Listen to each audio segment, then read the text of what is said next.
Okay. Hello, guys. I will say it like this. Witamy widzów Domi Drewno. Can you repeat maybe? Witamy Witamy widzów widzów Domi Drewno. Domi Drewno.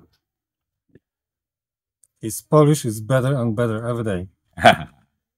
Actually, now we are in the middle of Bali, Iceland, and here is my guru and my friend, and his name is Manku Made Subur, yeah, and he's a healer, yeah.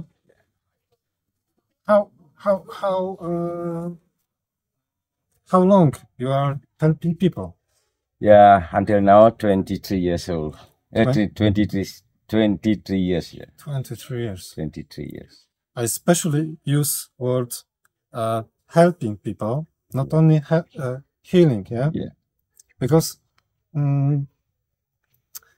this place, Dasavayu, That's about you. where we are actually now, is place for helping people.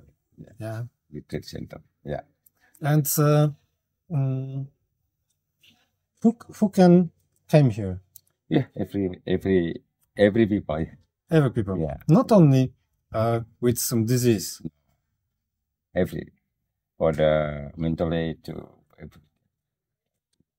We have the talk here, cleansing the blood in the body. It's for healthy. Yeah. Yoga, meditation. He's a teacher yoga too. Yeah.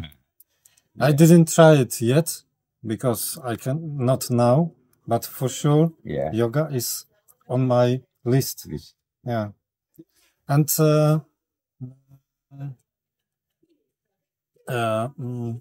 one question in my mind was them. I'm in stress, believe me, but we heard from you many times that równowaga, the Harmony? Harmony. harmony Yeah. is the most important thing in our life. Yeah. Yes, harmony. Yeah. So you must remember Yeah. that not only when you are healthy or maybe you have a success in business, but if other parts of your life is going down, Yeah. you should be prepared for some troubles in future. Yeah? Okay. I'm not even know how to say thank you. It's Dziękuję, dziękuję. Dziękuję. Dziękuję, dziękuję. Dziękuję. It was amazing time with this guy. His energy. Yeah. He's always smiling. He always kind for people. Whoa. Believe me, it's hard to say. I must finish because I'm trying to cry. Thank you. Thank you, thank you. Jarek. Okay. Jarek is the best. Dzień dobry. Dzień dobry po długich tygodniach. W sumie już nawet chyba to już idzie w miesiące, gdzie nie nagrywam, nie tworzę, nie pracuję i generalnie ale od początku, słuchajcie, dlaczego w ogóle tworzę ten film? Ponieważ od tych ponad 12 lat uczestniczycie wy, nasi widzowie, w naszym życiu. Widzieliście, jak rosną nasze dzieci. Widzieliście, jak my się rozwijamy. I to, co widzieliście, zawsze było 100% prawdziwe. Nie było tutaj jakichś, nie wiem, zewnętrznych firm, które tworzyły nasz jakiś tam wizerunek i tak dalej, pomagały w pracy. Nie, to była tylko i wyłącznie nasza praca. I od razu powiem, że postaram się, żeby ten odcinek był na maksa krótki, bo po pierwsze, nie lubię opowiadać, że tak powiem, o jakichś prywatnych rzeczach, a po drugie, jak sami słyszycie i widzicie na pewno, mówienie równa się ból dla mnie w tym momencie. Aż mi kurde serce bije, bo ten film jest naprawdę ciężki dla mnie, ale mam nadzieję, że ten film dla części z was przynajmniej będzie takim światełkiem w tunelu, bo taki jest mój cel, żeby pokazać wam, że ta walka z poważnymi chorobami, stawienie im czoła może mieć różne formy. Oczywiście to będzie zależeć tylko i wyłącznie od was, ale ja chciałbym się podzielić tą drogą, którą ja wybrałem.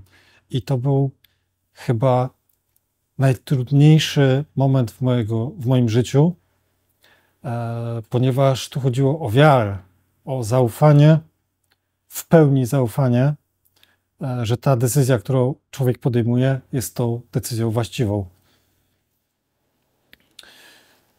Miesiąc marzec. Chrypka, jakieś tam rzeczy, albo inaczej jeszcze zacznę. Na co choruję? Nowotwór płasko-nabłonkowy lewego migdała, złośliwy, 4. poziom jakiś tam, nie wiem, rozwoju, czyli ten ostateczny. To narastało na mój język, gardło, podniebienie i tak dalej. Generalnie, czyli coś, co się już rozrosło i chyba chwyciło kolejne rzeczy, nie? Powiem wam tylko tyle, że to jest cholerstwo bardzo szybko jakby rosnące i w ciągu 3 miesięcy było z takiego czegoś, było takie, nie? No i dobrze. Miesiąc marzec, chrypka, jakiś tam dyskomfort, coś tam. Czasami tak miałem. Nie przejmowałem się, wiecie. To już miałem. Jakieś takie odkasływanie, suchy kaszel. W maju, jak pamiętam, to był pierwszy moment, gdzie spojrzałem w lustro i zauważyłem, że coś tam na migdale jest. Spróbowałem to dotknąć. Z prawej strony migdał mięciutko, tam wszystko, z prawej strony było twarde. I to był pierwszy jakiś sygnał, że coś nie halo. I żeby nie opowiadać całej historii choroby, powiem wam tylko tyle, że od tego, powiedzmy, maja, później zdecydowałem się, że jednak pójdę do lekarza, oczywiście prywatnie, cyk. I tam facet pierwszy powiedział, że nie podoba mu się ta zmiana i że mam... Sorry, muszę popić. Poczekajcie.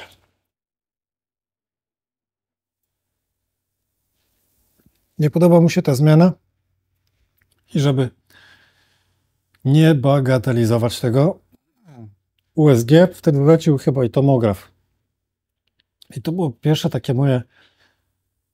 A nie, nawet nie mógł zlecić tego, tylko odesłał mi do rodzinnego, rodzinny później kazał wrócić do niego i tak dalej. I to było moje pierwsze takie konfrontacja moja z NFZ-em i z tymi wszystkimi procedurami, machinami, trybami. Oczywiście miałem, że tam na CITO albo coś tam, bo że to pilne. Jak usłyszałem pierwszy, chyba nawet USG i tomograf, że 2 miesiące czekania i na opis, czyli na wyniki, kolejne miesiące. No, ale przed chwilą facet mi powiedział, że to jest super pilne, nie? Więc siedziałem godzinami na telefonie, obdzwaniając wszystko, co się da dookoła, żeby wynaleźć coś, gdzie będę mógł zrobić to szybciej, nie? I mówię, tu nie chcę opowiadać całej tej ścieżki NFZ-u, bo to jest, słuchajcie, to jest dramat. To jest kurwa dramat. Karty Dilo. Wszystko super pilne. Gówno, prawda. Słuchajcie, takie... Przepraszam, że będę tutaj emocjonalnie czasami przeklinał, ale to się kurwa po prostu nie da. Rzeczy tego typu. Kiedy obdzwoniłem wszystko, załatwiłem ten pieprzony tomograf, umówiony byłem na odebranie wyników, dzwonię dzień wcześniej, nie? Żeby tam nie jechać, no bo to 100 kilometrów, tak? I słyszę, ale koleś od opisu pojechał na urlop. Ja mówię, jak? Przecież jutro miałem odebrać. I mówię, następnego dnia już mam w Poznaniu umówione konsultacje w centrum takim onkologicznym, tam laryngologicznym, żeby... mówię, no co teraz, co teraz? No dobra, to niech pan przyjedzie, ktoś tam inny opisze. Ten ktoś inny, który to opisał, ten jakby cały obraz z tomografu, jak w Poznaniu to zobaczyli, w tym centrum znowu, to stwierdzili, że dobra, i tak z tego nic nie będzie. Jeps, to do kosza prawie, że. Ja mówię, no jak, przecież ja tygodniami na to czekałem. Ale tak, opis jest tak lakoniczny, że to się do niczego nie nadaje. Ale dobra. Aż mi ręce latają, jak sobie przypomnę. Później. Kolejny absurd. Została pobrana próbka. Tak, to wycinek, ten histopad. Miał na wyniki, miał być 2 tygodnie. Czekałem 6 tygodni. Wydzwaniając. Przecież każdy dzień był ważny. A kiedy w końcu się doczekałem do tego wyniku, czyli to, że oni określili faktycznie, co tam jest. Aha, i po wycinku dostałem jeszcze szczękościsku, który nie puścił do dzisiaj. I kiedy już ten wycinek był zbadany, pojechałem do Poznania i co usłyszałem? Że teraz oczywiście idziemy dalej tam do takiego centrum onkologicznego. Nie, miało być konsylium, które określi i tak dalej, co dalej z tym robić, ale tomograf, czy wyniki tomografu, na które czekałem przecież wcześniej, te tygodnie, są nieaktualne. Bo te 6 tygodni badania próbki przekreśliło tamten tomograf, tamto idzie do śmieci i mam zrobić co następne. Po prostu nie mogłem w to uwierzyć. Ale nadal lekarz wam mówi, liczy się każda godzina. Jeszcze jedną wam rzecz powiem. I to będzie ostatnio na NFZ-cie. Zacząłem szukać, oczywiście w międzyczasie, prywatnych lekarzy, żeby skonsultować. Wiecie, jedna diagnoza nic nie mówi. Idziecie do drugiego, żeby to potwierdzić, do trzeciego. Jedna z osób, gdzie została też jakby polecona, w sensie, że to jest po prostu high-end, nie, z wiedzy, powiedziała mi, że kiedy ja mówiłem, tak jak teraz, nie, że tu mnie boli, że coś tam, i ten lekarz do mnie, cisza, koniec, już koniec wywiadu, ja już wiem wszystko. Ja tak patrzę, mówię, ale chciałem powiedzieć, że coś tam, proszę już nic nie mówić. No dobrze, skoro to jest profesor z taką wiedzą, tam coś tam, dobrze, nic nie mówię. Siedzę i czekam. Piszę. No, 4. stopień, to było. Za chwilę będą przerzuty. Za 2 tygodnie nie będzie pan mógł jeść, więc musi pan sobie zrobić sondę do żołądka, bo to będzie jedyna droga, żeby pan się dokarmił. I tak dalej, i tak dalej. Generalnie, że od razu chemioterapia, bo operacja nie wchodzi w grę. Powiem wam tak, wyszedłem z tego gabinetu, nie pamiętam jak doszedłem do samochodu, a zaparkowany miałem tam, nie wiem, 30 metrów. Wsiadłem do samochodu, Litka była oczywiście ze mną i kurwa nie wiedziałem, co ze sobą zrobić. Ja mówię, ja pierdolę.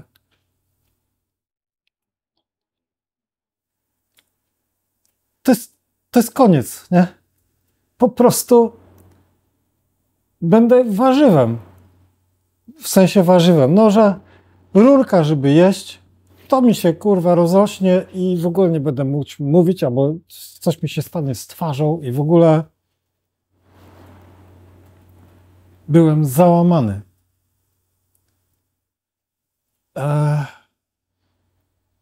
To mnie ścięło wtedy tak, że nie wiedziałem, co zrobić. Siedziałem i wyłem w samochodzie. Mówię, ja pierdolę, po prostu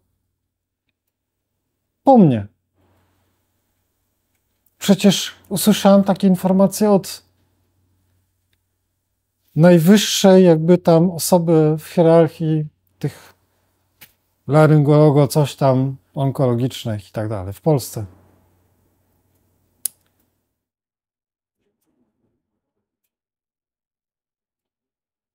Takie rzeczy. To było w sierpniu.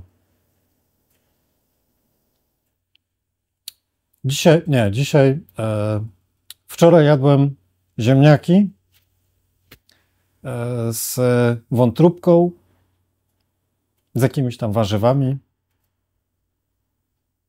ale guru medycyny powiedział, że 3 miesiące temu już nie będę mógł jeść i że mam sobie iść od razu i robić sondę do żołądka, bo nie będę mógł jeść. No i dobrze. I teraz przejdźmy do... jeszcze wam tylko powiem, że jakby po tej informacji, która mnie tak zwaliła z nóg, ja bym to nazwał depresją. Stwierdziłem, że spanie, gapienie się za okno w koty, czy w ptaki, czy drzewa, leżenie na leżaku. Bo po co coś innego robić? Skoro to wszystko nie ma sensu, nie? I wtedy pojawiły się jak gdyby w moim życiu pierwsze osoby, którym bym bardzo chciał podziękować za to, jakby co zaczęły ze mną robić, żeby mnie za uszy wyciągnąć z tego szamba. Więc Litka, nie będę tu płakał już, bo już widziałaś moich łez dość, ale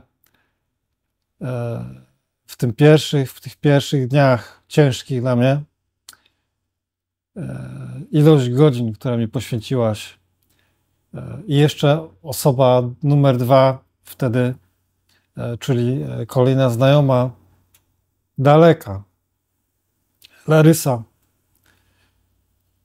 tobie również do końca życia się nie odwdzięczę za to, co ze mną wtedy robiłaś. Ile godzin rozmów, prawda? I to było budujące strasznie. Patrzę na zegarek. 10 czy tam 13 minut. Jeszcze chwilę powiem wam. I to był wtedy taki czas dla mnie ciężki. Ale zacząłem odbijać się od tego szamba, w którym wylądowałem. Dzięki tym wszystkim informacjom. No ale mówię, dobrze. Nie chcę chemii, absolutnie. Tutaj od razu powiedziałem, że nie chcę chemioterapii, ale stwierdziłem, że dobrze, spróbuję w takim razie z tą radioterapią. Czyli poszliśmy dalej w ten NFZ i tutaj pojawiały się kolejne 2 osoby. Jedna, która zupełnie w tym nie uczestniczyła, nic o mnie nie wiedziała, co się ze mną dzieje, ale dzięki niej, Maciej, o tobie mowa, może będziesz widział ten film, dzięki tobie poznałem kolejne osoby, czyli Honorata, Bardzo dziękuję, Honorata. I dzięki wam obu pojawił się Manku, czyli właśnie ten szaman, który pojawił się na początku tego filmu. I to była, czy dzięki wam, pojawiła się właśnie ta opcja, z której później skorzystałem. I kiedy już miałem prawie że umówione, słuchajcie, kolejny etap właśnie w tym centrum onkologicznym w Poznaniu, oni mi tam powiedzieli, że czeka mnie 7 do 8 tygodni chemioterapii. Bardzo dużo naświetleń, że muszę być hospitalizowany, chociaż ja się czułem wtedy doskonale. Znaczy w sensie doskonale. Napieprzało mnie oczywiście na maksa, nie? Aha. I w tym czasie jeszcze nikt się mnie nie zapytał, czy mnie to boli, czy ja mogę w ogóle jeść i tak dalej. Nikt o to nie zapytał. Praktycznie zajrzenie do buzi to było, słuchajcie, dobra, tyle. To ja więcej latarką świeciłem, żeby coś tam zobaczyć i im opowiedzieć. Nikt na to nie patrzył. Jak się zapytałem o ból, to pan pójdzie tam do jakiegoś centrum bólu czy coś tam i to panu jakieś tam lekarstwa zapiszą. I wtedy skorzystałem też z kolejnej, tutaj pojawi się kolejne imię, Monika, która skierowała nas do doskonałego lekarza medycyny konopnej, tak? I tu się pojawiła marihuana, czyli oleje z marihuany, dzięki którym mogłem spać, jeść i funkcjonować. Więc uratowało mi to znowu tyłek. I kiedy już jak gdyby byłem nastawiony na tą radioterapię, to właśnie byłem wtedy u Honoraty w Poznaniu i ona, słuchajcie, wychodząc od niej z gabinetu, to jest takie centrum wielkopolskie, nie pamiętam kurde nazwy, przepraszam Honorata, medycyny takiej naturalnej powiedzmy. Ona tam ogarnia sportowców, między innymi. Honorata mówi, dobra Jarek, zawsze ci zostanie pojechać do Manku. Po 2 dniach ta myśl, te słowa twoje wróciły do mojej głowy i rozmawiając z Litką, później mówię Litka, chciałbym w takim razie pojechać na Bali i spróbować z Manku. Napisałem do niego. Litka oczywiście powiedziała, Jarek, każda twoja decyzja, jestem z tobą, wiesz o tym. Więc napisałem do niego. My żeśmy się poznali chyba z 5 lat temu, więc on mnie pamiętał. Widział moje zdjęcie też i mówi, przyjedź, uleczę cię. Słuchajcie, jak ja to usłyszałem, czekaliśmy tylko jeszcze na jeden jakiś tam epizod w naszym życiu, nie mogliśmy jechać od razu, czyli jeszcze o tydzień musieliśmy to przesunąć i polecieliśmy. Strasznie się bałem podróży, ponieważ ten ból tutaj w Polsce był po prostu, doskwierał mi to bardzo, ale polecieliśmy. I powiem wam tak, że to była najtrudniejsza decyzja jakby mojego życia, żeby właśnie zaufać w pełni szamanowi, który ogarnia ludzi, tak? Który mieszka w środku dżungli, wygląda jak prawdziwy szaman, zachowuje się jak prawdziwy szaman, odprawia przeróżne rytuały, ale leczy ludzi. Leczy z takich chorób, w takim stanie ludzie do niego przyjeżdżają i wracają po jakimś czasie do domu zdrowi. Wiem, że to będzie wam trudno uwierzyć i tutaj myślę, że część widzów do Mi Drewno albo może inne osoby, które będą oglądały ten film, stwierdzi, że Jarkowi odwaliło. XXI wiek, tak? Latamy w kosmos, a tutaj cofamy się do ery kamienia, powiedzmy, łupanego i zamiast hipernowoczesnych komputerów, tak, albo innych jakichś tam urządzeń, będę się leczył ziołami albo jakimś korzeniem. Tak, na tym właśnie polega akuracja, słuchajcie. Gigantyczna ilość detoksu, różnych substancji, które piłem, miały spowodować, że w moim organizmie, w mojej krwi pojawi się taka ilość antyoksydantów w super krótkim czasie, żeby po pierwsze oczywiście zatrzymać rozwój nowotworu. Tutaj również dieta, którą zacząłem stosować już tu na miejscu, czyli jakby od żadnego cukru, węglowodanów i tak dalej, to oczywiście też pomogło. I cały organizm miał się na maksa szybko wyczyścić. Czyli praktycznie, słuchajcie, piłem cały czas. Picie i sikanie. Równie dobrze mógłbym siąść albo stanąć gdzieś pod drzewem, pić i sikać. Ale po kilku dniach zaczęło się tam coś dziać w środku. Węzeł chłonny, który tutaj miałem powiększony, zaczął się zmniejszać, zaczął się przesuwać, wracać na swoje miejsce. A po tygodniu, to był chyba taki przełom, pojawiło się, słuchajcie, takie pęknięcie. Język zaczął się oddzielać od nowotworu. Jak ja to zobaczyłem, plułem krwią i tak dalej.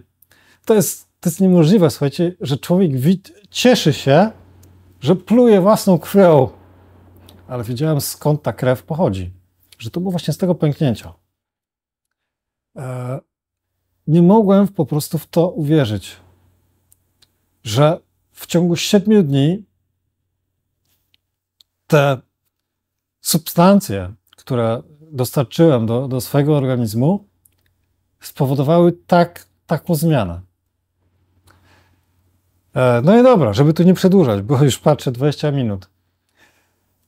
Przez kolejne 2 tygodnie, czyli w sumie byliśmy tam 3 tygodnie, ciągle był prowadzony ten detoks, bardzo, bardzo mocny. Na początku byłem słaby, naprawdę słaby. Wstawałem, leżaczek i tak dalej, i tak dalej. Nie robiłem nic. Łyżkę zrobiłem. Męczyłem się strasznie, pociłem się i tak dalej, ale zrobiłem. I przez te 3 tygodnie nic jakby się z tej manku później dorzucił jeszcze jakieś rzeczy na odkrztuszanie na przykład, czy coś tam, to był kolejny jakiś tam napar. Odbyliśmy kilka takich ceremonii różnych, bardzo ciekawych i przeżycia niesamowite, słuchajcie. To są rzeczy, które zostaną pewnie w głowie przez długi, długi czas.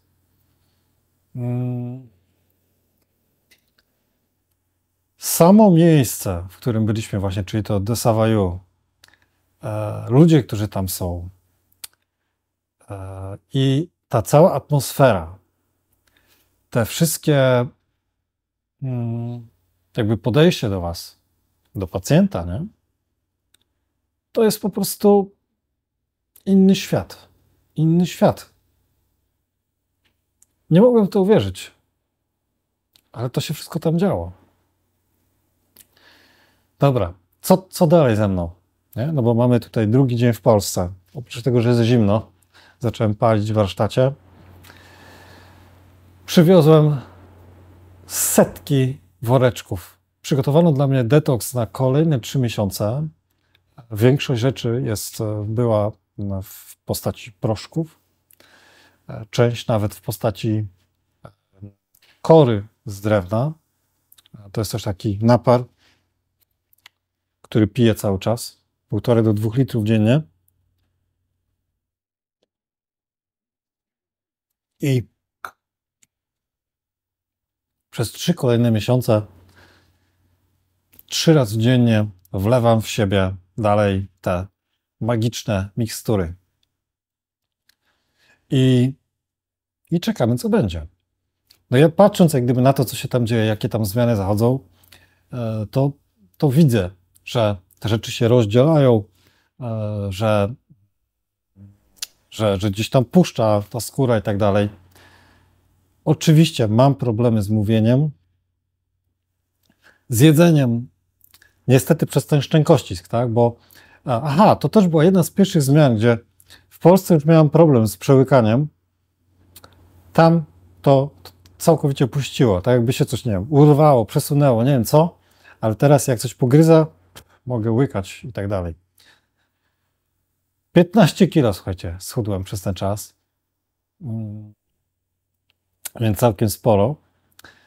No ale teraz już tutaj w domu, wiecie, Litka wrzuca we mnie duże ilości jakby takiego pożywienia wysokokalorycznego, więc mam nadzieję, że sobie tutaj zacznę pomalutku to odzyskiwać tą wagę.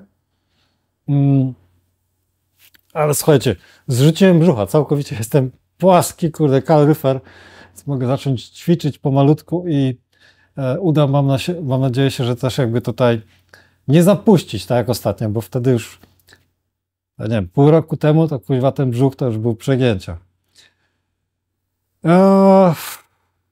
Co jeszcze mogę powiedzieć? Rak to nie wyrok. Oczywiście, nie? Takie slogany czasami w necie widać. W moim przypadku ten rak, ten nowotwór cały zmienił, faktycznie zastopował mnie. Nie będę wam mówił, co tam zmieniłem i tak dalej w swoim życiu, ale na pewno od pierwszego dnia wprowadziłem wiele zmian i mam nadzieję, że to będą zmiany na lepsze. Dla mnie, dla was, dla mojej rodziny, dla wszystkich znajomych i tak dalej dookoła, bo widziałem po prostu błędy, które popełniałem i mam nadzieję, że tych błędów będzie coraz mniej. Moja mama. Nie mogę oczywiście zapomnieć o tobie, mamo. Dziękuję ci za wsparcie i za uszanowanie naszych decyzji, moich decyzji. Wiem, że czasami myślałeś, że Jarek, może jeszcze mu na łeb coś wskoczyło, nie? Cała rodzina, która dbała też o mnie, o Litkę, pomagała nam w tych trudnych chwilach. Osoby, które obce, nie? Jak napisałem ten post na YouTubie, słuchajcie, naprawdę się popłakałem wtedy, że obce osoby mówią mi, że się pomodli za mnie i tak dalej, i tak dalej. To jest po prostu rzecz niemożliwa do wypowiedzenia. Krzysiek, również dziękuję ci za te wszystkie filmy i za twoje dobre słowa. Łukasz, również dziękuję ci za miłe rozmowy w tych trudnych dla mnie chwilach. To była, słuchajcie, taka naprawdę przełomowe miesiące w moim życiu, które, mówię, pokazały, kto jest przyjacielem, a kto nim do końca nie jest, bo takie osoby również się pojawiły. I życzę im powodzenia. Na razie żyjcie dalej.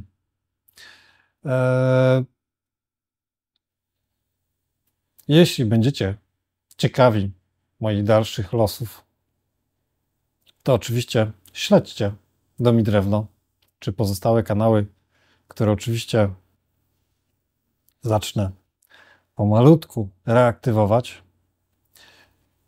Jeśli mogę Was o coś prosić, mam nadzieję, że mogę, to nie zapominajcie, że jakby jedyną rzeczą, o którą Was proszę, to są te komentarze. Jeśli nawet jest temat dla Was nieznany, nie wiem, tutaj mówię o CNC, wpiszcie DIT, Enter. Komentarz, który powie, że jesteśmy z Wami. To nie musi być wtedy merytoryczny wpis na dany temat, ale jedno słowo, Enter, naprawdę nikogo nie zbawi. A to ruszy te pieprzone algorytmy YouTube'a, które traktują twórców jak traktują. Więc komentarze, lajki, szerowanie treści, subskrypcje oczywiście zawsze są mile widziane. Patrzę, że już pora skończyć ten film.